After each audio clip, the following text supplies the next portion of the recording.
Ni kweli Clatous Chota Chama Triple C, mwamba wa Lusaka, mzee wa Locomotive Fans, maestro, the brain of football, amefanya mambo makubwa sana na kufunga magoli mengi katika karia yake ya kucheza kabumbu, hususan hapa Tanzania ambapo amepata umashuhuri mkubwa kutokana na kazi yake.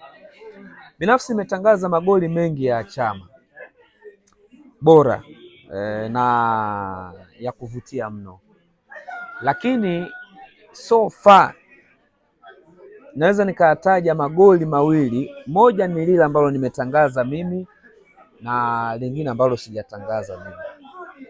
Goli la kwanza kwa mtazamo wangu mimi ni goli ambalo lilifunga Desemba 23, 2018 katika mechi ya marudiano raundi ya pili ligi ya mabingwa Afrika dhidi ya Nkana Red Devils, uwanja wa Taifa hivi sasa Benjamin Mkapa.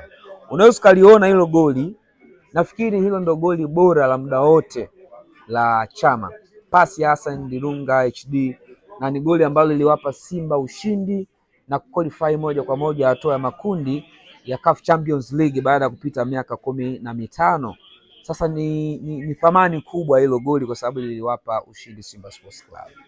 Goli la pili ambalo ni bora sana ni ambalo amefunga juzi hapa katika dabi ya Kariakoo dhidi ya Yanga, tiktaka akimalizia ile pasi nzuri sana Eli Mpanzu. Bahati mbaya sana lile goli, mechi ilimalizika kwa sare. Lingekuwa goli pengine lenye mjadala mtamu zaidi na zaidi na wa kudumu kama Simba ingeshinda. Sare ya 2-2 ni kama ikapunguza uzuri wa goli lenyewe, lakini kwa maana ya art iliyotumika, namna alivyo attack space, namna ambavyo aliingia na kumalizia ile pasi ilikuwa ni fantastic. One of the best goals of all time.